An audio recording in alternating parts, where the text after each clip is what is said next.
దేవునికి స్తోత్రం. మీ అందరికీ వందనాలు. ఈ దినం కొరకు ఏర్పరచబడినటువంటి లేఖన భాగము అపోస్తుల కార్యము 4వ అధ్యాయము 8వ వచనం చదువుకుందాం రండి. పేతురు పరిశుద్ధాత్మతో నిండినవాడై ఇట్లా నేను ప్రజల అధికారులారా పెద్దలారా. ఆమెన్. దేవునికి స్తోత్రం. హల్లెలూయా. మన ప్రభువును ప్రియరక్షకుడైనటువంటి యేసుక్రీస్తు నామంలో శాంతి టీవీలో ప్రసారం అవుతున్నటువంటి ఆయన హెచ్చవలసి ఉన్నది హీ మస్ట్ ఇంక్రీజ్ అనేటువంటి అనుదిన ఆత్మీయ కార్యక్రమ వీక్షకులైన మీ అందరికీ, ఆత్మీయ బంధువులైన మీ అందరికీ నా హృదయపు లోతులో నుంచి ప్రత్యేకమైన వందనాలు, శుభాలు తెలియజేస్తున్నాను. దేవుని స్తోత్రం. హల్లెలూయా. స్తోత్రం. మరియా వందన వచనమేనో కానీ ఎలిజబెత్ గర్భములోని శిశువు గంతులు వేశాడని దేవుని వాక్యంలో రాయబడింది. నా వందన వచనం వినంగానే అలా జరగకపోవచ్చు, లేకపోతే మీ వందన వచనం వినంగానే జరగకపోవచ్చు, కానీ వందన వచనం యొక్క అవసరం ఉంది. వందన వచనం ఒక శుభవచనముగా మారినప్పుడు దేవుని స్తోత్రం. వందన వచనాలు మన మధ్యలో ఉండాలి. పలకరించుకోవాలి, ప్రేమగా పలకరించుకోవాలి, సంతోషంగా మాట్లాడుకోవాలి, హ్యాపీగా ఉండాలి. ఈ క్లుప్త జీవితం, ఈ బ్రీఫ్ లైఫ్ ఒక అద్భుతంగా మారాలి. దేవుని ఏం జీవితం రా బాబు, తొందరగా చచ్చిపోతే బాగుండు, తొందరగా భూయాత్రను ముగిస్తే చాలు అని ఆలోచించాల్సిన అవసరం లేదు. ఈ జీవితము అద్భుతమైన జీవితం. లైఫ్ ఈజ్ గుడ్ అని, లైఫ్ ఈజ్ బ్యూటిఫుల్ అని, లైఫ్ ఈజ్ వండర్ఫుల్ అని, ఇలా రకరకాల మాటలు మనం లోకంలో వింటున్నాం. అవును, లోకస్తుడికి లోకము సృష్టించినటువంటి, లోకాన్ని సృష్టించినటువంటి వ్యక్తి ఎవరో ఎరగనటువంటి లోకస్తులు life is good, life is wonderful, life is beautiful అని రకరకాలుగా లైఫ్ గురించి చెప్తున్నప్పుడు, జీవితాన్ని నిర్వచించడానికి ప్రయత్నాలు చేస్తున్నప్పుడు, జీవితాన్ని అనుభవించడానికి ప్రయత్నాలు చేస్తున్నప్పుడు, దేవుడు మనకు అనుగ్రహించినట్టు మంచి జీవితాన్ని బట్టి దేవునికి స్తోత్రం చెప్పాలి. మన ఆయుష్ను ఆయన పొడిగిస్తున్నాడు. మనం ఎంతకాలం బ్రతుకుతామో తెలియదు, కానీ మన ఆయుష్ను పొడిగిస్తున్నాడు. He is extending our lives day by day, week by week, month by month, year by year. Praise God for this extension of our lives on this earth. ఈ భూమి మీద మన జీవితము పొడిగించబడ్డాన్ని బట్టి నేను ప్రభువు నామాన్ని మహిమపరుస్తున్నాను. మెతూషేలలాగా దీర్ఘకాలిక సంవత్సరాలు ఈ భూమి మీద మనం బతకపోవచ్చు. 969 సంవత్సరాలు, లేదా 700 సంవత్సరాలు, లేదా 500 సంవత్సరాలు, 600 సంవత్సరాలు, లేదా హనోకులాగా 365 సంవత్సరాలు మనం బ్రతకకపోవచ్చు. కానీ మనము బ్రతికినంత కాలం, వాళ్ళ సుదీర్ఘ జీవన కాలాలతో పోలిస్తే మన లైఫ్ స్పాన్ చాలా తక్కువ, షార్ట్ అయినప్పటికీ కూడా దేవుని స్తోత్రం, ఈ హ్రస్వ జీవిత కాలములో, ఈ షార్ట్ లైఫ్ స్పాన్లో మనం దేవుని మహిమపరచవచ్చు. ఆ లాంగ్ లైఫ్ స్పాన్లో వారు దేవుని ఏ విధంగా మహిమపరిచారో, ఈ షార్ట్ లైఫ్ స్పాన్లో మనం దేవుని మహిమపరచవచ్చు. ఈ భూమి మీద మనం గెస్టులుగా ఉన్నాం, పరదేశులుగా ఉన్నాం, యాత్రికులుగా ఉన్నాం, పరదేశులుగా ఉన్నాం, ప్రయాణికులుగా ఉన్నాం. We are just guest. మనం గమ్యస్థానాలకు రాలేదు, మనం మజిలీలో ఉన్నాం. అనేక మజిలీలు దాటుకునే గమ్యస్థానం వెళ్తాం. ఈ లోకపు గమ్యస్థానము కాదు, కానీ ఈ లోకపు మజిలీలో ఉన్నాం. కాకపోతే ఈ లోకము గమ్యస్థానమేమో అన్నట్టుగా కొంతమంది జీవిస్తున్నాం. మేము ఈ ఊరోళ్ళమండి, మేము నేటివ్ ప్లేస్ మాది ఇదేనండి, మేము ఉండూరోళ్ళమండి అని చెప్పేసి అతిశయించే వాళ్ళు ఉన్నారు. కానీ మన పౌరస్థితి పరలోకమందున్నదని దేవుని వాక్యం చెప్తుంది. Hour citizenship is in haven. అక్కడ మన రక్షకుడు ఉన్నాడు కాబట్టి, మనల్ని రక్షించిన వాడు ఉన్నాడు కాబట్టి, అక్కడి నుంచి ఆయన వస్తాడని మనం ఎదురు చూస్తున్నాం. కాబట్టి దీన్ని బట్టి మనకు అర్థమవుతుంది, మనం తెలియజేస్తున్నాం, వీ హ్యావ్ అవర్ సిటిజన్షిప్. మనకిక్కడ ఆధార్ కార్డు ఉంది, మనకిక్కడ రేషన్ కార్డు ఉంది, మనకిక్కడ డ్రైవింగ్ లైసెన్స్ ఉంది, మనకిక్కడ పాన్ కార్డు ఉన్నాయి, మనకు వేరు కార్డులు ఉన్నాయి. స్తోత్రం. అలాగే మనకు ఒక ప్రత్యేకమైన కార్డు లేకపోవచ్చు ఆత్మ సంబంధంగా, బట్ ఒకటి వాస్తవం, అదేంటంటే మన పౌరస్థితి, our citizenship is in heaven. అంటే కారణం, భూమి మీద మనం తాత్కాలికంగా వీసాల మీద, టూరిస్ట్ వీసాల మీద మనం ఇక్కడికి వచ్చాం. కానీ ఆల్రెడీ మనకు పరలోకానికి గ్రీన్ కార్డ్ ఉంది అని మనం అర్థం చేసుకోవాలి. పరలోకానికి గ్రీన్ కార్డ్ ఏందండి, వైట్ కార్డ్ ఏంటి, పింక్ కార్డ్ ఏంటి అని దయచేసి అడగొద్దు. నా మాటల యొక్క ఉద్దేశం, నేను లెటర్లుగా మాట్లాడడం లేదు, అక్షరార్థంగా మాట్లాడడం లేదు. కాబట్టి మనం అక్కడ పౌరులం. అపోస్తలుడైన పౌలు చెరసాలలో ఉన్నప్పుడు, రోమా జైల్లో ఉన్నప్పుడు, రోమన్ ప్రిజన్లో ఉన్నప్పుడు ఆయన తన సిటిజన్షిప్ని, తన పౌరస్థితిని జ్ఞాపకం చేసుకున్నాడు. పౌరుడిగా భూమి మీద తనకు ఒక స్థితి ఉంది. తన పౌర జీవితం, తన పౌరస్థితి కొన్నాళ్ళకి అంతరించిపోతుంది. 64కో 66కో AD 64లోనో క్రీస్తు శకం 64లోనో 66లోనో ఆయన పౌరస్థితి, భూలోకపు తాత్కాలిక పౌరస్థితి ముగిసిపోయి మహిమలోకములో శాశ్వతమైనటువంటి పౌరస్థితి ప్రారంభించబడబోతుంది. విశ్వాసులను ప్రోత్సహిస్తున్నాడు. He was encouraging the believers and reminding them about their citizenship is in heaven. రోమా పౌరస్థితిని గురించి ఒక సందర్భంలో ఆయన మాట్లాడాడు. విస్తారమైన ద్రవ్యం ఇచ్చి కొనుక్కున్నాడని. పరలోకపు పౌరస్థితి విస్తారమైన వెండి ద్వారా, బంగారు ద్వారా వచ్చింది కాదు. ఈ పౌరస్థితి, పరలోకపు పౌరస్థితి యేసు రక్తము ద్వారా మనము కడగబడ్డం ద్వారా, అనగా అమూల్యమైనటువంటి ప్రశస్తమైనటువంటి వెండి బంగారముల కన్నా శ్రేష్టమైనటువంటి యేసు రక్తము ద్వారా we were washed by the blood of Jesus. Because of that we got our citizenship. మనం ఏదో చేస్తే పౌరస్థితి దొరకలేదండి. నేను ప్రార్థన చేశాను పౌరస్థితి దొరికింది, నేను నో కాదు. ఆయన ఉచిత కృపను బట్టి ఆయన ఈ మెంబర్షిప్ కార్డ్ లేకపోతే ఈ సిటిజన్షిప్ కార్డ్ ఇచ్చాడు అనే సంగతిని మీకు గుర్తు చేస్తున్నాను. సరే, దేవుని స్తోత్రం. రండి మనం దేవుని వాక్యంలోకి వెళ్దాం. దేవుని వాక్యం ధ్యానించుకునేటువంటి సమయం. స్తోత్రం, హల్లెలూయా, స్తోత్రం. ప్రతిరోజు మనం దేవుని వాక్యం ధ్యానించుకుంటున్నాం. మీలో కూడా చాలామంది అపోస్తుల కార్యం ధ్యానిస్తున్న వాళ్ళు ఉన్నారు. అపోస్తుల కార్యములు 4వ అధ్యాయంలో ఉన్నాం మనం. ఇంకా మన ముందు 24 అధ్యాయాలు ఉన్నాయి. ఈ సంవత్సరంలో మనం మిగిలినటువంటి 9 నెలల్లో 9 లేకపోతే 8 నెలల్లో మనం ఈ 24 అధ్యాయాల్లోంచి మనం సందేశాలు 24 అధ్యాయాల నుంచి ఒక ప్రవాహంలాగా కాస్త వేగంగా పరిగెత్తుకుంటూ వెళ్తాం. అనగా అపోస్తుల కార్యపు అరణ్యములో నుంచి మనం వెళ్ళడానికి ప్రయత్నం చేసి అక్కడ మనకు అవసరమైనటువంటి వాటిని మనం తీసుకుంటూ ఉంటాం. కాబట్టి యోహాను సువార్త స్టడీ మనం 3 సంవత్సరాలు చేసాం. ఇప్పుడు అపోస్తుల కార్య ధ్యానాల్లో ఉన్నాం. వీటిని బట్టి నేను దేవుని స్తుతిస్తున్నాను. ఇవన్నీ అపోస్తుల కార్యములైనా, యోహాను సువార్త అయినా, లూకా సువార్త అయినా ఒకదానికొకటి ఇంచుమించు కనెక్టెడ్గా ఉంటాయి. కొన్ని కనెక్షన్స్ ఉంటాయి, కొన్ని మూలాలు ఉంటాయి. దీన్ని మనం గుర్తించాలి. ఒకదానికొకటి పొంతన లేకుండా రాయబడిన పుస్తకాలు కాదు. సుమారు 10 దేశాల వరకు, లేకపోతే 40 మంది దైవజనులు, సుమారు 1500 సంవత్సరాలు రాయబడినటువంటి సుమారు 10కి పైగా వృత్తుల వాడు రాసినప్పటి పుస్తకం అయినప్పటికీ కూడా వీటన్నిటి మధ్యలో ఒక హార్మోనీ ఉంది, అనగా ఒక ఐక్యత ఉంది. అంటే దేవుని గ్రంథము ఎంత గొప్పది అనే సంగతిని మీకు గుర్తు చేస్తున్నాను. ప్రపంచంలో ఎక్కువగా అమ్ముడుపోయే పుస్తకం ఇది. ప్రపంచంలో ఎక్కువగా ముద్రించబడే పుస్తకం ఇది. మొట్టమొదటిసారి ప్రింటింగ్ ప్రెస్ ద్వారా వచ్చిన పుస్తకం ఇది. థామస్ ఆల్వా ఎడిసన్ అనేటువంటి ఆయన ఎలక్ట్రిక్ లైట్ని, బల్బును కనుగొన్న తర్వాత ఆ బల్బు యొక్క వెలుతురులో చదవబడినటువంటి మొట్టమొదటి పుస్తకం ఇది. చంద్రమండలం మీదకి, మూన్ మీదకి మానవుడు నీల్ ఆర్మ్స్ట్రాంగ్ అనేటువంటి ఆయన కాలు పెట్టినప్పుడు అక్కడ చదివినటువంటి మొట్టమొదటి పుస్తకం అది. కాబట్టి ఏదో బైబిల్ అంటే ఏదో తమాషగా ఏదో చిన్న పుస్తకం ఏదో మన చేతిలో ఉందిలేండి. ఆది కాండం నుంచి ప్రకటన గ్రంథం దాకా ఉన్నటువంటి ఒక పుస్తకం ఉందిలే, ఒక ఆర్డినరీ బుక్ ఉందిలే, ఒక మత గ్రంథం ఉందిలే అన్నట్టు భావిస్తున్నారేమో. కాదు, ఒక అద్భుతమైనటువంటి పుస్తకము, ద కింగ్ ఆఫ్ బుక్స్, పుస్తక రాజము, గ్రంథ రాజము మన చేతిలో ఉంది. ఈ పుస్తకాన్ని బట్టి, ఈ గ్రంథాన్ని బట్టి నేను ప్రభువు నామాన్ని మహిమపరుస్తున్నాను. దేవుని స్తోత్రం, హల్లెలూయా. ఈ గ్రంథం యొక్క ఇంటి ప్రత్యేకతలు కలిగి ఉండడానికి కారణం ఏంటంటే, మెయిన్ అసలు సిసలైన కారణం ఒకటే, ఇది దేవుని ఆత్మచేత రాయబడింది కనుక. మనుషులు రాస్తే దీనికి ప్రాముఖ్యత ఉండేది కాదు, కానీ ఇది దేవుని ఆత్మచేత రాయబడిన పుస్తకం కనుక. దైవావేశం వల్ల కలిగినటువంటి ప్రతి లేఖనం, దేవుని నోట నుంచి వచ్చినటువంటి ప్రతి మాట వలన మనిషి బతకగలడు కనుక, ఆత్మీయంగా బతకగలడు కనుక. దైవావేశము లేకపోతే దేవుని నోటి నుంచి వచ్చిన ప్రతి మాట, అనగా అన్ని మాటలు లిఖించబడ్డాయని కాదు నా మాటల యొక్క ఉద్దేశం. ఈ మాటలు మనకు ఆది కాండము నుంచి ప్రకటన గ్రంథం దాకా ఉన్నటువంటి 66 పుస్తకాల ద్వారా 39 + 27 పుస్తకాల ద్వారా అందుబాటులో ఉంది అనే సంగతిని మీకు గుర్తు చేస్తున్నాను. దేవుని స్తోత్రం, హల్లెలూయా. సమయంలో దయచేసి జ్ఞాపకం చేసుకోండి, మీలో ఎవరైనా అనారోగ్యంతో బలహీనతతో ఉన్నట్లయితే నేడే మీరు మాకు తెలియజేయండి. మీ కొరకు ప్రార్థన చేయడానికి సిద్ధంగా ఉన్నాం. ప్రతి నెల మొదటి ఆదివారపు ముందు రోజుల్లో 2 రోజులు వచ్చినా, 3 రోజులు వచ్చినా, 4 రోజులు వచ్చినా మా స్థానిక సంఘంలో Gideon machine church, Shantinagar, Nellore, Dykes road, అక్కడ చర్చ్లో మేము ప్రార్థనలు చేస్తాం. మా సంఘం ద్వారా ప్రార్థనలు జరుగుతాయి అని చెప్పడం కోసం కాదు, ఆ ప్రార్థనలకి మిమ్మల్ని ఆహ్వానించే ప్రయత్నం కోసం కాదు ఇది అనే సంగతిని మీకు గుర్తు చేస్తున్నాను.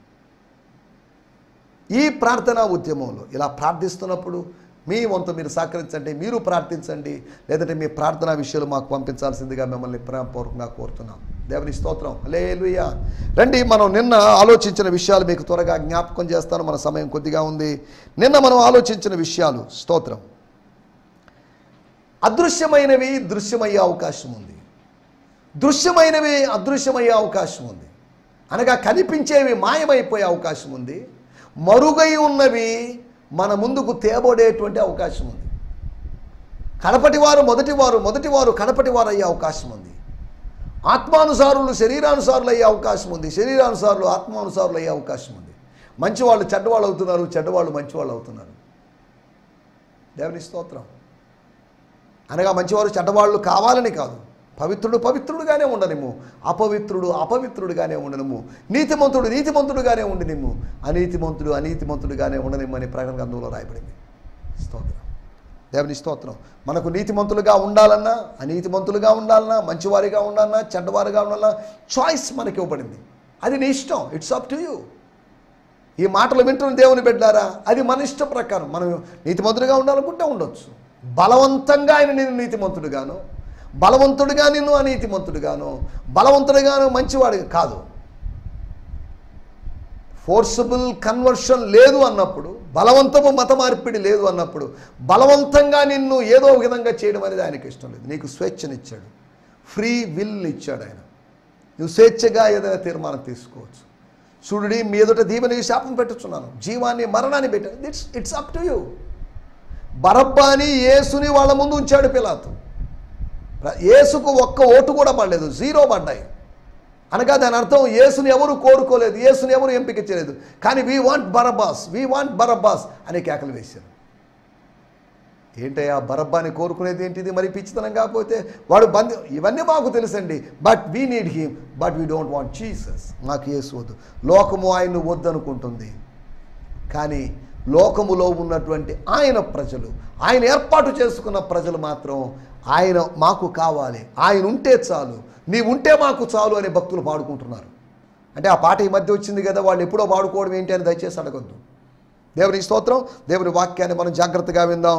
ఒకటి, విశ్వాసము, అదృశ్యమైనటువంటి విశ్వాసము, ఆత్మ సంబంధమైన విశ్వాసము దృశ్యమైందని. రెండవది ధైర్యం. అధైర్యమేమో అనుకున్నారు, అధైర్యం ఉంది, కానీ అధైర్యములో నుంచి వాళ్ళు ధైర్యంలోకి వచ్చేసారు. యేసుతో ఉన్నారు కాబట్టి ధైర్యం వచ్చింది. మూడో విషయం మనం ఆలోచించినట్టు విషయము, యేసు యొక్క అభిషేకాన్ని వాళ్ళు గుర్తించారు, చూశారు. They recognised the anointing upon Jesus Christ. అక్కడ యోర్దాను నది దగ్గర ఆత్మ పావురము వలె దిగి రావడాన్ని వాళ్ళు చూశారని కాదు. బాప్తిజం ఇచ్చి యోహాను చూశాడు, చూసి ఆయన శిష్యులకు చెప్పిండొచ్చు కాబట్టి ఇప్పుడు అనే ఊహల్లోకి, మన స్పెక్యులేషన్స్లోకి మనం వెళ్ళలేదు. వాళ్ళు మాట్లాడుతున్నారు, నువ్వు అభిషేకించినటువంటి యేసు, నీవు అభిషేకించిన పరిశుద్ధ సేవకుడైనటువంటి Yesu, you are anointed holy servant Jesus. దేవుని స్తోత్రం. యేసు యొక్క అభిషేకాన్ని, ఆయన అభిషేకించబడ్డాడు, ఆయన అభిషేకించబడి పంపించబడ్డాడు. దేవుని స్తోత్రం. ఒక సింహాసనానికి ఎక్కడానికి ముందు అభిషేకం చేస్తున్నారు, ఒక ప్రవక్తగా మారడానికి ముందు అభిషేకం చేస్తున్నారు, ఒక రాజు అయ్యేందుకు అభిషేకం ఉంది, యాజకుడు అయ్యేందుకు అభిషేకం ఉంది. అభిషేకం ఉన్నప్పుడు అలాగైతే విశ్వాసిగా ఉండి దేవురాజ్యంలో కొనసాగడానికి మన మీద ఒక అభిషేకం ఉంది. మీరు పరిశుద్ధిని వలన అభిషేకము పొంది ఉన్నారని యోహాను గారు చెప్పారు. దుర్బోధలో చిక్కుని పోవద్దు, వరల్డ్లీ ఫిలాసఫీస్లో, నోస్టిసిజంలో, జ్ఞానవాదంలో చిక్కుకోవద్దు అని మొదటి శతాబ్దంలోని ఆ క్రైస్తవులని యోహాను గారు హెచ్చరించారు. దేవుని స్తోత్రం. నాలుగవదిగా మనం ఆలోచించిన విషయము దైవ హస్తము. యెహోవా హస్తము ఏలియా మీదకు వచ్చింది. ఆయన కీషోను వాగు దగ్గర నుంచి యెజ్రెయేలు గుమ్మం వరకు సుమారు 25 కిలోమీటర్ల దూరాన్ని అవలీలగా, అనగా ఆహబు రథముల కన్నా వేగంగా పరిగెత్తి రాగలిగాడు. దేవుని కార్యం, దేవుని హస్తము నీ మీద ఉన్నప్పుడు, దేవ హస్తము నీ మీద ఉన్నప్పుడు నీవు రథాలని అధిగమించగలవు. అధికారుల రథాలని, ఆహబు రథాలని, అన్ని రథాలను అధిగమించగలవు. లోకపు వేగము కన్నా నీ వేగం ఎక్కువగా ఉంటుంది, లోకపు చురుకుదనం కన్నా నీ చురుకుదనం ఎక్కువగా ఉంటుందనే సంగతిని గుర్తు చేస్తున్నాను. దేవుని స్తోత్రం. హల్లెలూయా. హల్లెలూయా. నిన్నటి దినం మనం ఆలోచించిన విషయాలు ఇవి. మన సమయం కొద్దిగా ఉంది కాబట్టి రండి మనం దేవుని వాక్యాన్ని ధ్యానించుకుందాం. దేవుని వాక్యం ధ్యానించుకునేటువంటి సమయం జాగ్రత్తగా విందాం. దేవుని మాటలు కొద్దిసేపు మనం విన్నప్పటికీ కూడా అవి మన జీవితాలకు ఆశీర్వాదకరంగా మారుతాయి. ఈ దినానికి కావలసిన నడిపింపు, ఈ దినంలో ఈ చెప్పబడేటువంటి మాటల్లో ఏదో ఒక మాట మిమ్మల్ని తాకొచ్చు. కాబట్టి జాగ్రత్తగా విందాం. ఈ దినము మన ధ్యానం నిమిత్తమై అపోస్తుల కార్యములు 4వ అధ్యాయము 8వ వచనం. Book of acts 4th chapter verse 8. పేతురు పరిశుద్ధాత్మతో నిండిన వాడై ఇట్లా నేను ప్రజలాధికారులారా పెద్దలారా. దేవుని స్తోత్రం. Peter, filled with the Holy Spirit, answered, respected elders and elders of the people, listen. స్తోత్రం. పేతురు పరిశుద్ధాత్మ శక్తితో నింపబడ్డాడు కదా, పరిశుద్ధాత్మతోని అనగా ఆత్మదేవుడు ఆయన ఆంతర్యములోకి వచ్చి నివసించడం ఆరంభించాడు. ఆయన నింపాడు. అప్పుడు నివసించడం ఆరంభించాడని కాదు. 2వ అధ్యాయము 4వ వచనంలోనే వారు ఆత్మచేత నింపబడ్డారు. స్తోత్రం. ఆత్మ నివాసం చేయడం ఆరంభిస్తున్నాడు. పావురం వలె ఆయన దిగి వచ్చాడని కాదు, అగ్ని జ్వాలల నాలుకల వలె విభాగింపబడినట్లు కనబడి అని నేను అనలేదు. కానీ 4వ అధ్యాయం 8వ వచనము, then Peter filled with the Holi Spirit and said to them, rulers of the people and elders of Israel. అయ్యా దయచేసి వినండి బాబు, అభిషేకం కలిగిన వాడికి, అభిషేకం పొందిన వానికి, ఆత్మ నింపుదల పొందిన వానికి ఒక సందేశం ఉంది. వాడు ప్రజలకు అందించాల్సిన ఒక సందేశం ఉంది. He has a message. వాడికి ఒక సందేశం ఉంది. వాడికి పరలోకం ఇచ్చిన సందేశం ఉంది. ఆ సందేశాన్ని అందించాలని ప్రయత్నం చేస్తాడు. వినండి అని ప్రజల్ని ఆకర్షిస్తాడు. వినండి అని ప్రజలను ఆహ్వానిస్తాడు. వినండి అని ప్రజల శ్రద్ధను తన వైపు తిప్పుకుంటాడు. చివరి వరకు ఆ శ్రద్ధను తన మీద ఉంచుకోడు, కానీ ఆ శ్రద్ధను మెల్లగా యేసు వైపు తిప్పుతాడు. వాడుక భాషలో కూడా చదువుకుందాం. స్తోత్రం. అపోస్తుల కార్యములు 4వ అధ్యాయము 8వ వచనం మన మూలవాక్యం. అదే సమయంలో పేతురు పవిత్రాత్మతో నిండిన వాడై వాళ్ళకు ఈ విధంగా సమాధానం చెప్పాడు. దేవునికి స్తోత్రం. హల్లెలూయా. మన టైటిల్ చూడండి, సార్వత్రికమైనటువంటి అభిషేకం. అంటే ఏంటి? అభిషేకం సరే, స్వర్గపు అభిషేకం సరే, పైనుంచి వచ్చిన అభిషేకం సరే, పరిశుద్ధాత్మ అభిషేకము సరే, సార్వత్రికమైన అభిషేకం అన్నోళ్ళ ఉద్దేశం ఏంటి? What does it mean by సార్వత్రిక అభిషేకం? అనగా యూనివర్సల్ లేకపోతే కామన్ అనాయింటింగ్. స్థానికమైన అభిషేకం అని కాదు, కొందరికి పరిమితమైన అభిషేకం అని కాదు, ఒక మతశాఖకు పరిమితమైన అభిషేకం అని కాదు. It's a సార్వత్రికమైనది. సార్వత్రికమైంది అంటున్నప్పుడు అపోస్తల కార్యములు 2వ అధ్యాయము 17వ వచనంలో మనం గత దినాల్లో వీటి గురించి స్టడీ చేశాము. మనుషులందరి మీద నా ఆత్మను కుమ్మరిస్తాను అంత్య దినముల్లో అని యోవేలు గారు చెప్పినట్టు మాట.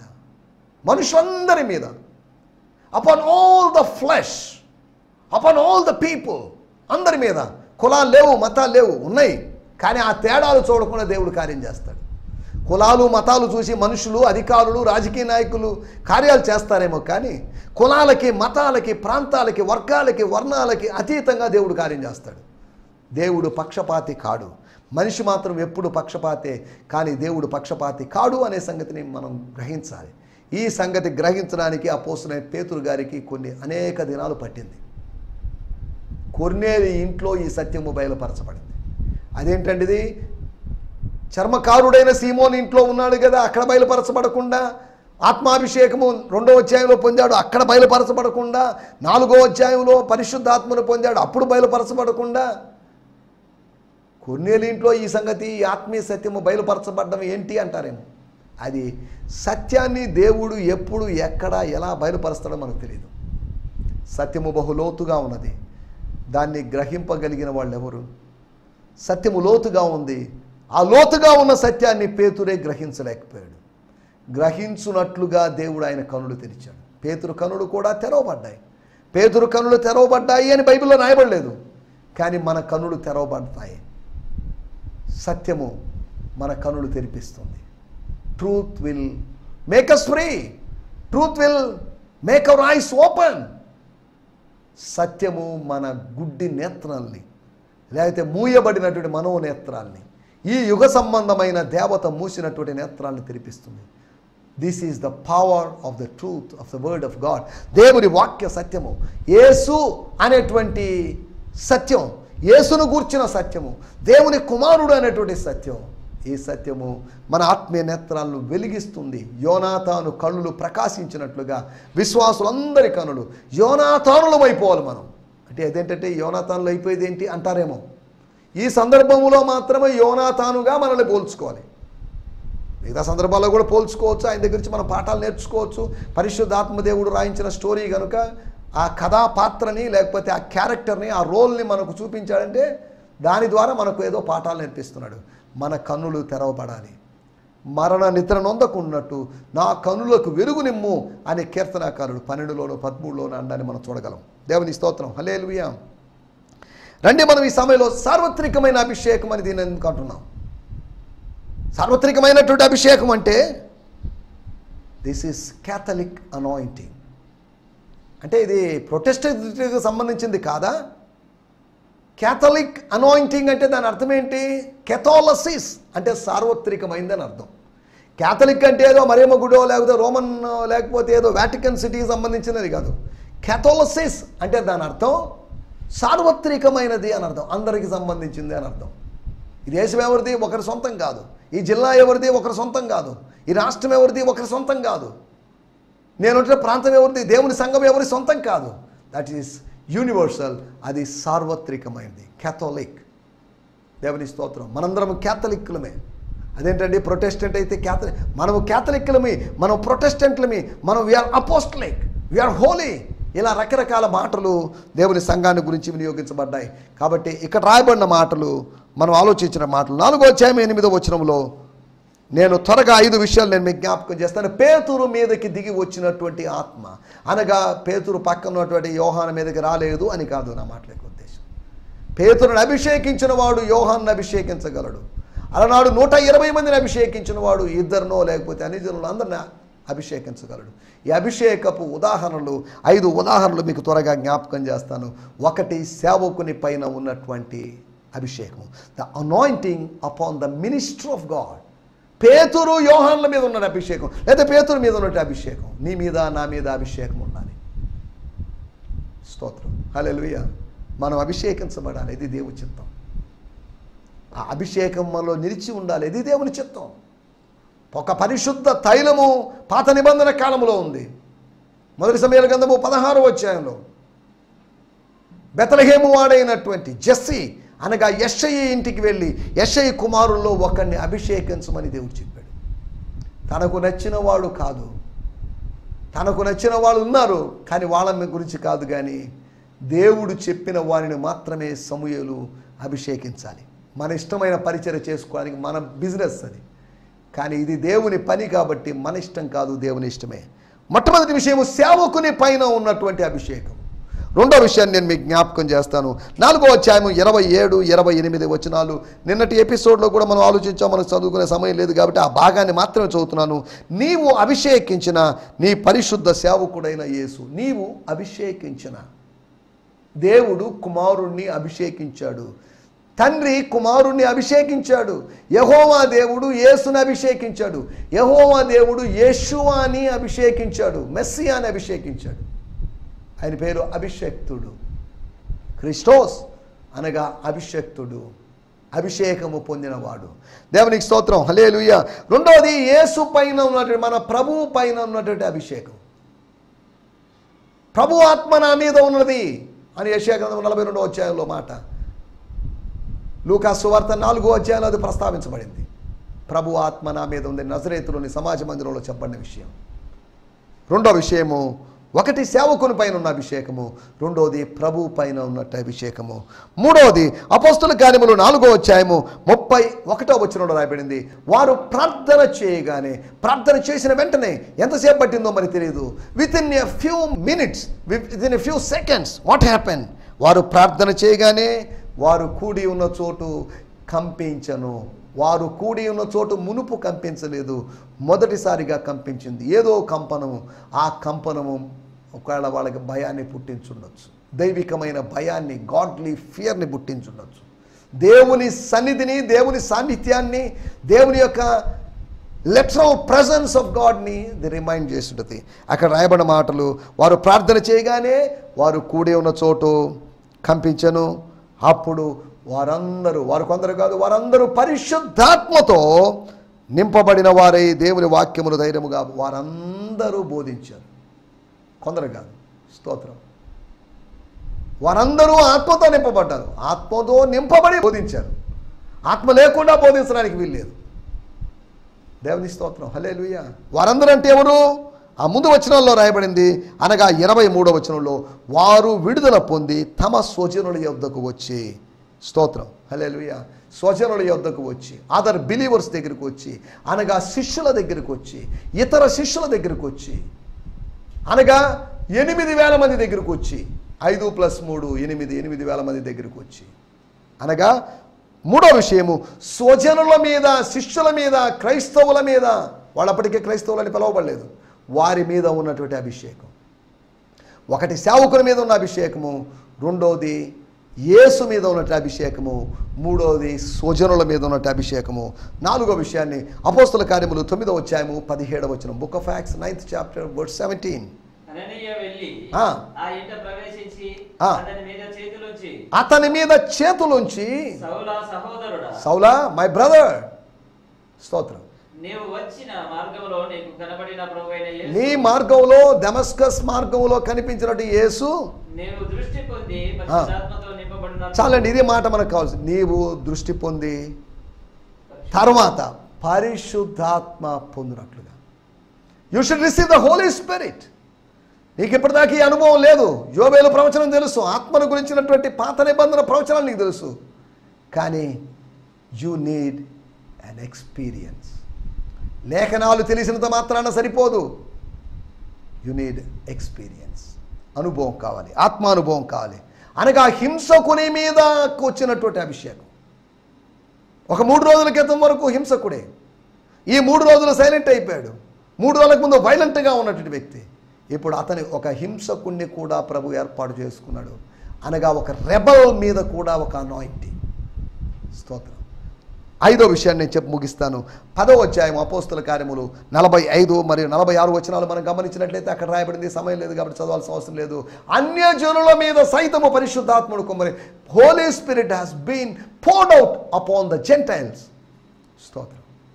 కొర్నేలి అనేటువంటి ఆయన యూదుడయ్యాడు, లేకపోతే అన్యజనుడిగా ఉండి యూదా మతంలోకి వచ్చాడు అని వ్యాఖ్యానిస్తున్నారు. కానీ ఇక్కడ రాయబడింది అతన్ని కూడా, అతని ఇంటి వారిని అన్యజనులు అనడం మనం చూస్తున్నాం. అన్యజనుల మీద సైతము కుమ్మరించబడింది. పెంతెకోస్తు రోజు వచ్చినట్టే అదే ఆత్మ అన్యజనుల మీద కుమ్మరించబడింది. అన్యజనుల మీద కుమ్మరించబడిన ఆత్మ అనగా ఆత్మ సేవకుని మీద, యేసు మీద, స్వజనుల మీద, అంతేకాకుండా ఆత్మ హింసకుని మీద పరిశుద్ధాత్ముడు అన్యజనుల మీద కుమ్మరించబడ్డాడు. ఈ ఆత్మ కుమ్మరింపుకు గురై మనం ముందుకు సాగుదాం. ఇటు అనుభవాల దేవుడు మనల్ని నడిపించునుగాక. ఆమేన్, హల్లెలూయా, హల్లెలూయా. మీ అందరికీ వందనాలు. ఈ సందేశము మీకు ఆశీర్వాదకరంగా ఉందని నమ్ముచున్నాము. ప్రార్థనా అవసరతల కొరకు మమ్మల్ని సంప్రదించవలసిన మా చిరునామా గిద్యోన్ మిషన్ చర్చ్, 6వ వీధి, శాంతినగర్, నెల్లూరు 4, ఆంధ్రప్రదేశ్. పిన్ 524004. మా ఫోన్ నంబర్లు 7036443613 మరి ఒక నంబర్ 9392293010. మా ఈమెయిల్ ఐడి gfihmi2015@gmail.com. దేవుడు మిమ్మును ఆశీర్వదించునుగాక. ఆమేన్.